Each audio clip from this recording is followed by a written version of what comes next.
You're listening to Making Money Online with Lisa Johnson, the podcast that tells you what it really takes to build a business and the simple steps to get you there. I'm determined to share with you the reality of easy, simple business marketing tips to make passive income so that you can start making money online. Making Money Online is sponsored by Nicola J. Rowley PR, helping entrepreneurs and brands in the leisure and entertainment industries get visible through strategic storytelling. If you're serious about being seen and impacting the lives of others, harnessing the power of PR is the best way to grow and scale your business. Visit nicolarowley.com for more details and read Nicola's Amazon best-selling book, The Power of PR. Hello, and welcome to this week's podcast. Today we're talking a bit about corporate. Now, before you go all like, oh God, this has nothing to do with me, I want you to stop and wait, because it probably is. So I'm here today with Jessica Lorimer. So Jessica is an expert on helping entrepreneurs and small businesses to sell to corporate companies. We know that in these days, having a diversified business really matters. And that means that there's a lot of entrepreneurs that are actually leaving money on the table right now because they're not working with corporates when they could be. And I think that people don't realize that many corporate companies out there actually have a budget to work with small businesses and entrepreneurs, and that it doesn't have to be like when you worked in corporate. It is a very different game. So welcome, Jess, to the podcast. I'm so excited to be here. Thank you very much. I'm looking forward to the conversation as ever. I mean, we just had a half an hour conversation before, because every time me and Jessica get together, we end up just chatting about everything. But I actually worked with you, I think it must have been like 4 years ago now, Yeah. 3 or 4 years ago. It's like when I was quite new and I was just starting to gain traction and was starting to dislike, as you guys will know, some of the things that I had seen in this online space, and went to Jessica to find ways of that, A, not bothering me, and B, being able to scale without doing some of the sleazy stuff that I was seeing online. And Jessica really helped me with that. And then about a year after that, you were at your peak, I would say, in your business. You were doing well, you know. I had a million funnels going, there were all these funnels, and you were known as somebody that was really helping people be able to sell in a less sleazy way in this industry. And then you just, it seemed overnight, but I'm sure it wasn't, decided that you were stopping. What happened? I don't know. I think for everybody. So I've been in business since 2014. And so I'd been teaching sales psychology and sales funnels and things to the B2C, the business to consumer market, for 5 years. And then in 2019, I woke up, and I call it my year of reckoning. So, and you'll remember this. So in 2019, I think I was just about to turn 30, which is always quite a big deal anyway, I think. I was in a relationship that was awful. So it was incredibly toxic. And I woke up one day and I looked at my business and I thought, oh God, I don't like this anymore. I've just built this thing that's making a load of money, which is great, but there's just nothing in it that I'm enjoying. And it was really hard because, and it did take, I woke up in the February and I was like, I don't like this. This is not for me. And it took me a couple of months to actually go out and talk about it, because, that I think you have to have that honest conversation with yourself about, well, it's not broken. Yeah. Fix it? Like, should I fix it? Should I do something different? Because that's a huge risk. And, I'm like you, I didn't come from money. And suddenly I had this business that was successful. And I was like, right, okay, great. And it just wasn't fulfilling at all anymore. I built this so brave, because a lot of people have businesses that they don't like. They don't enjoy what they're doing anymore. They realize, sometimes I think they realize they're in a business that doesn't act in a very integrity-led way, and they don't really want to do it, but they can't not do it because they're too scared of that money disappearing.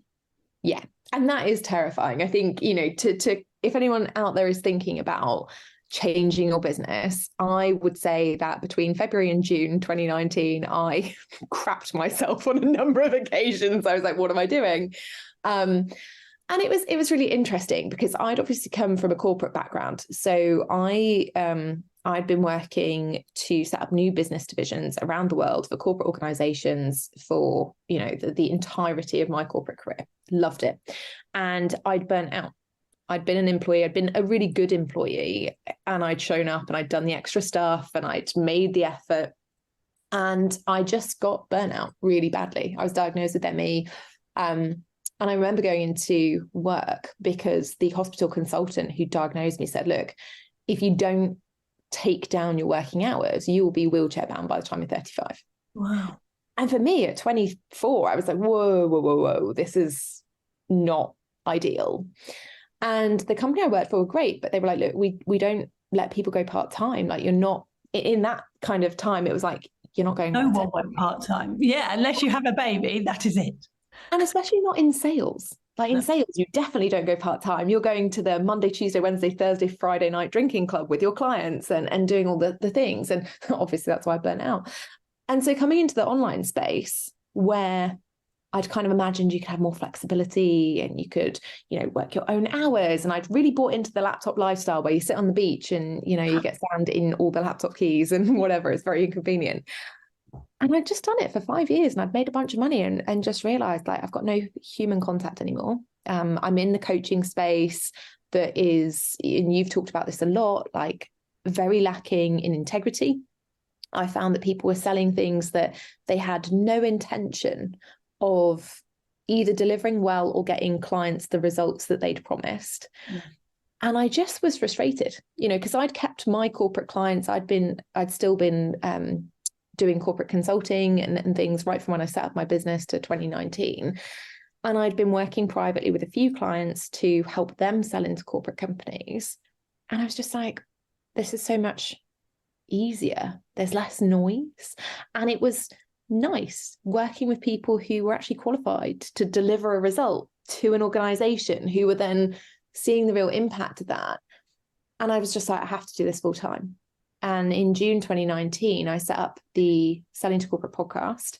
We had 121 listeners in our first month. How embarrassing. Because my previous audience, everyone was like, don't want to sell to corporates, not interested. So it was terrifying for me. I was letting go of my revenue. I was letting go of my audience completely. I was starting essentially from scratch. And, we had 121 listeners in our first month. Over the next 6 months, we put out 1 episode a month. Our primary call to action, if you like, was to sell tickets for my first ever event talking about selling to corporates. And we made 23,700 and something pounds in event tickets in that first 6 months with 1 episode a month. That's so good. I know it was insane because I'd come from this, got to plug in the Facebook ads, got to do the funnels, got to have the big, audience, do all the things. And instead I was just like, oh, cool. Well, there are 120 people listening to this. This is great. They want to come along and learn more. Awesome. And, in the December, we had our first 6-figure launch. So we launched the program that I still sell now. In the December, we had 22 people sign up, which was really cool. And then obviously COVID hit 2 months later. And I was like, oh my God, have I just burnt down my business, the year before a pandemic? And it was terrible. Like, I guess the thought process at that point would be, are corporates even going to be buying anything? Is there any point learning how to sell to corporate?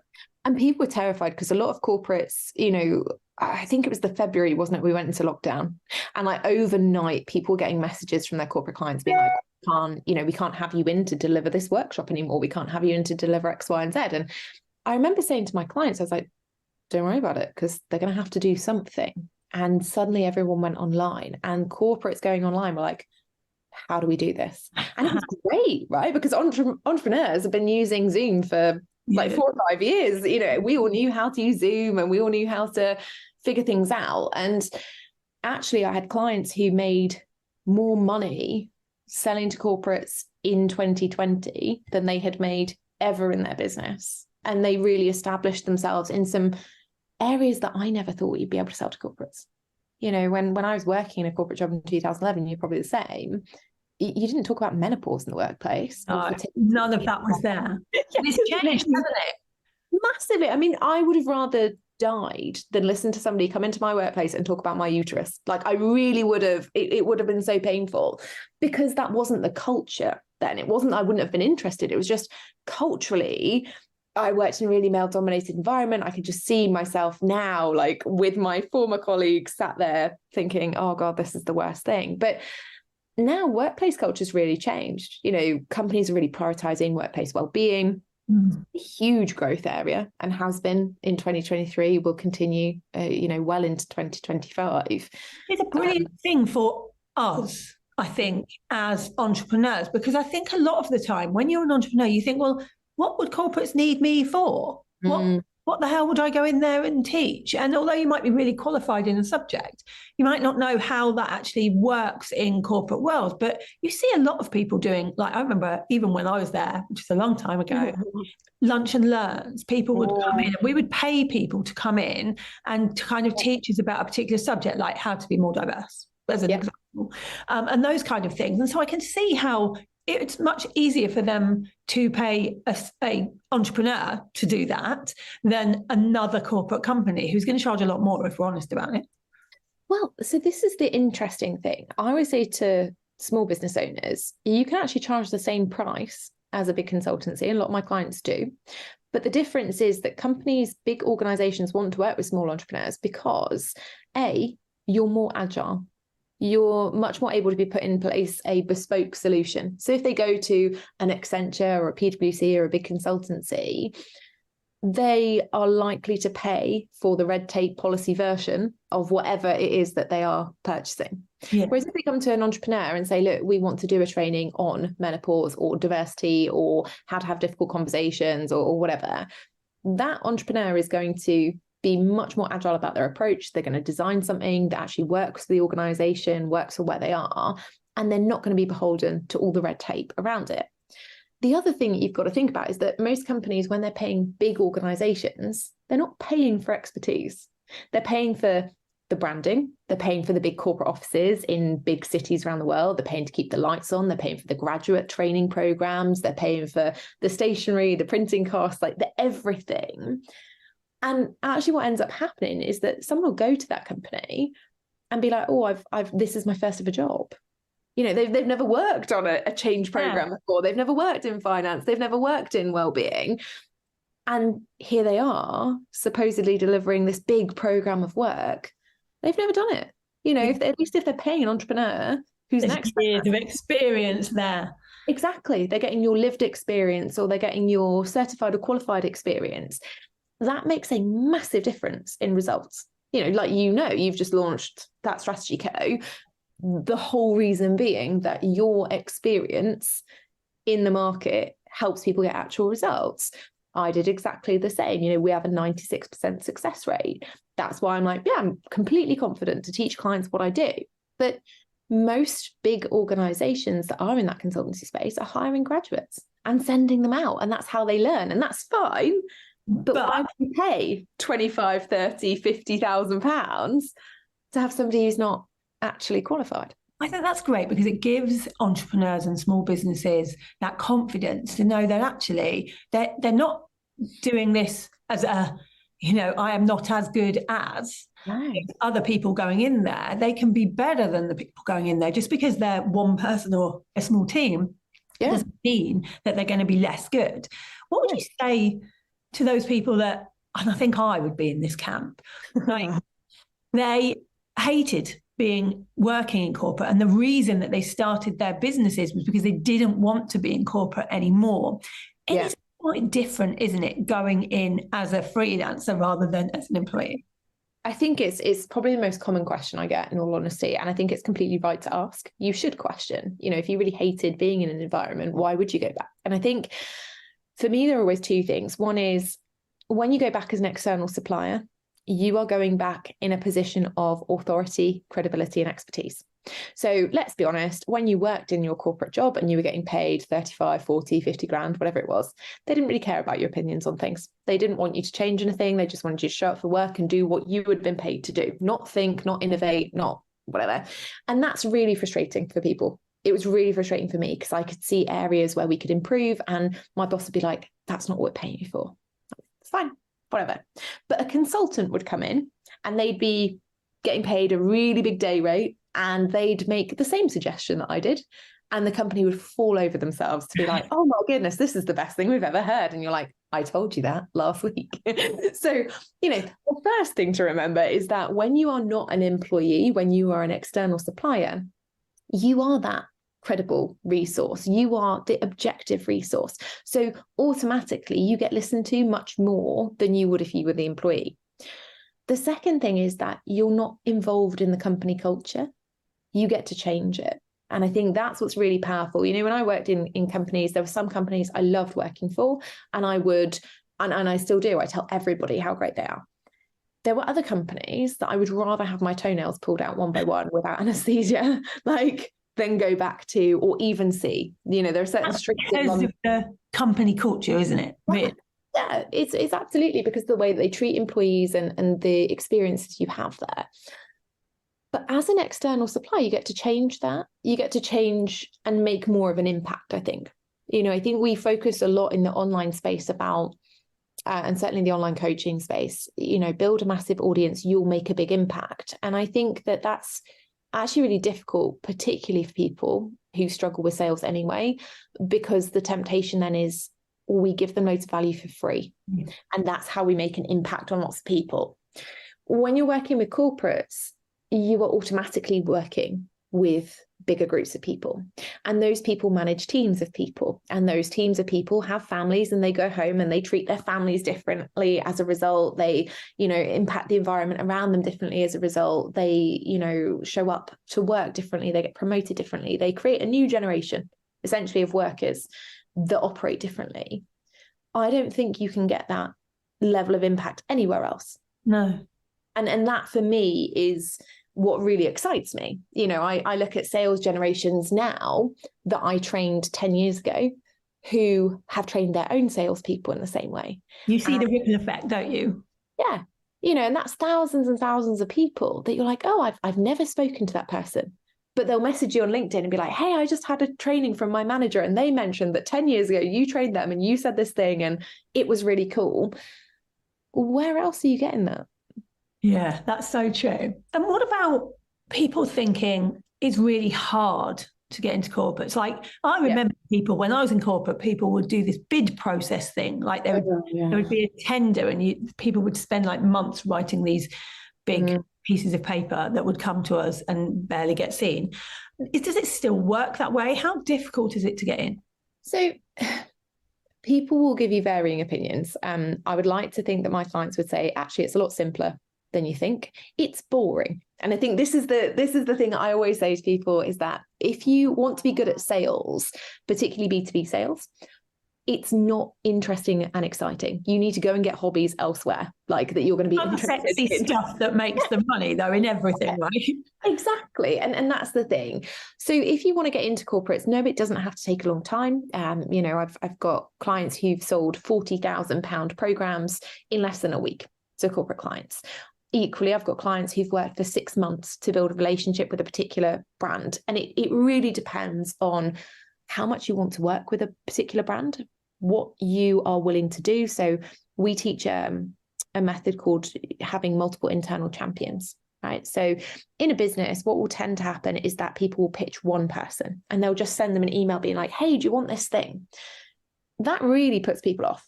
It doesn't build a relationship. It doesn't build your brand or credibility across the organization at all.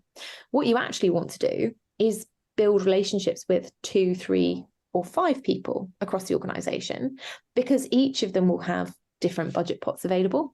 They'll have a different idea about what's going on in their teams. They'll have a different idea about what's going on in the organization as a whole, the priorities. It's much easier to approach them and say, hey, look, I specialize in helping organizations like yours to do X. Would you be interested in having a chat with me? And I can share some insights on why I believe X, Y, and Z. When's a good time to have a chat? And it's that simple. And if you do that, and then you've got a decent follow-up strategy in place, you are going to book sales calls that are actually sales calls where everyone's very transparent about, we might want to buy something, we might not. And you can talk about budget and nobody freaks out because it's not attached to them personally. And ultimately you'll go on to, you know, write proposals and make money. You know, it doesn't have to be a tender process because stakeholders have their own disposable budgets. They have their own things that they can sign off. And you're usually looking about £15,000 to £20,000 that they can sign off on their own without having to go anywhere else. which I think is pretty amazing. It is pretty amazing. And what do you see in corporate right now? What specialists are people looking for?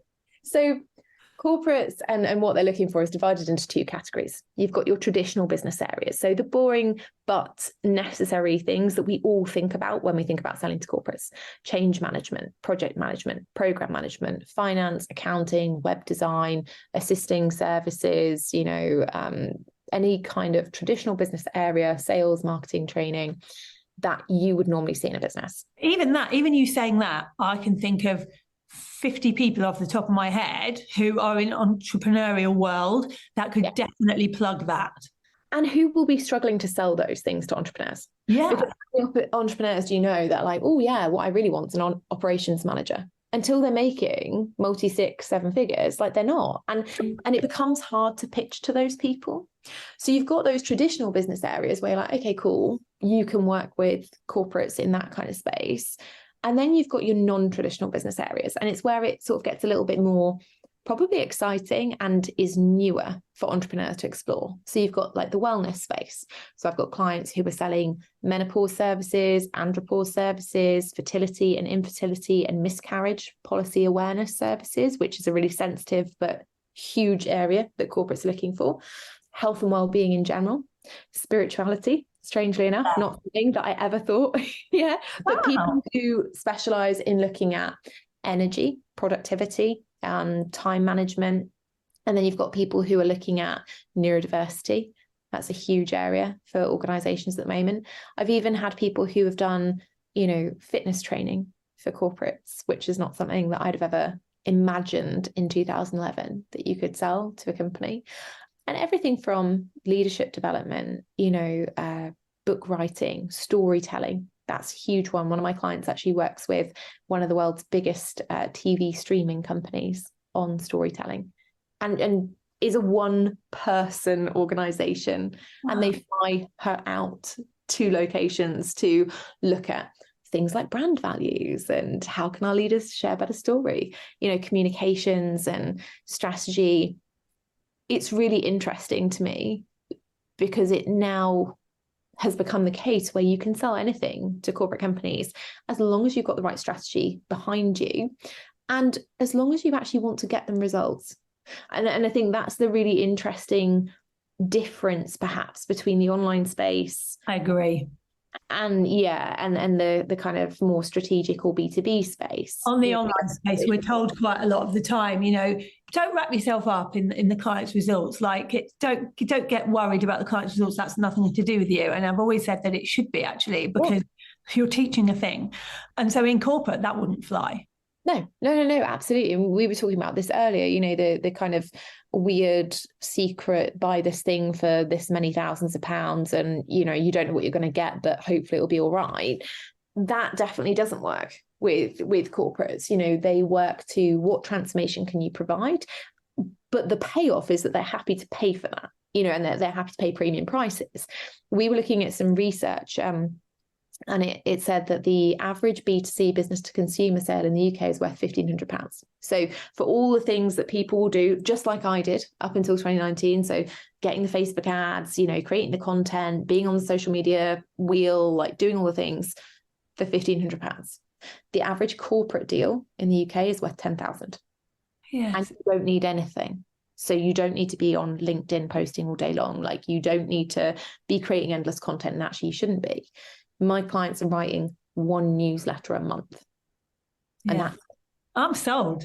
There you go. So, but it is that kind of thing. And there are so many different ways that you can work with them, which I love. You mentioned lunch and learns earlier.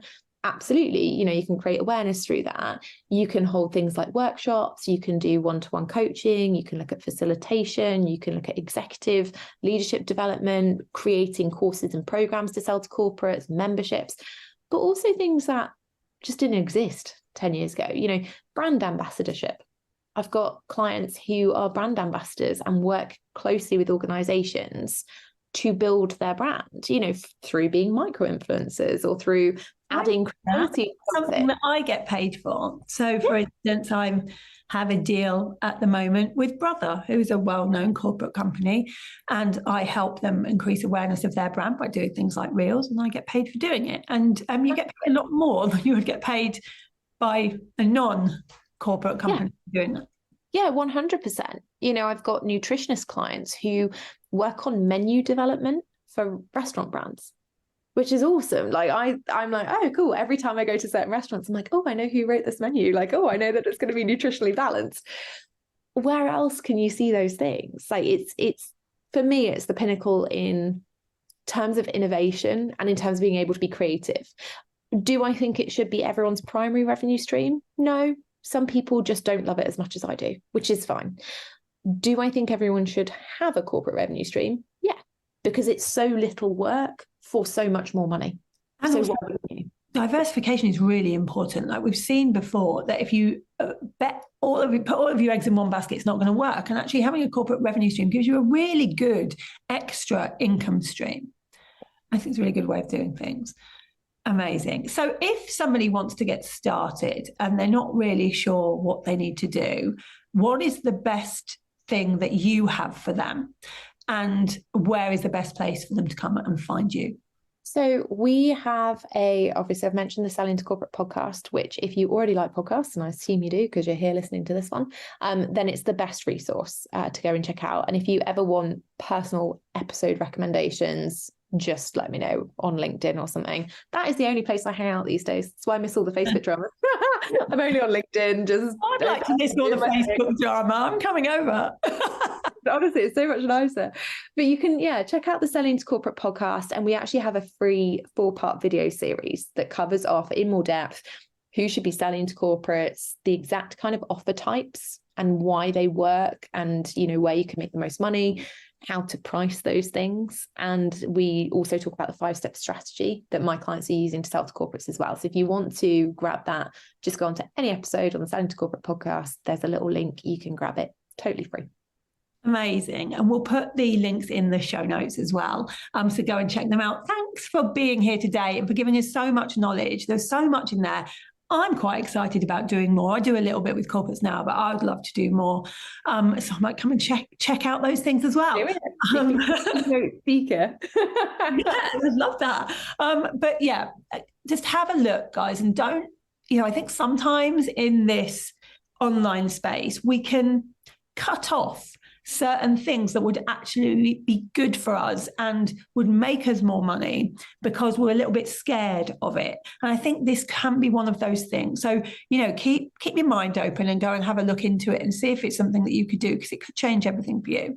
But yeah, thank you for listening. Thank you for being here. And I will be back next week with another episode of Making Money Online. Thank you for listening to Making Money Online with Lisa Johnson. If you'd like to get hold of my guide to launching, go to lisajohnson.com/launch and let's get you making money online.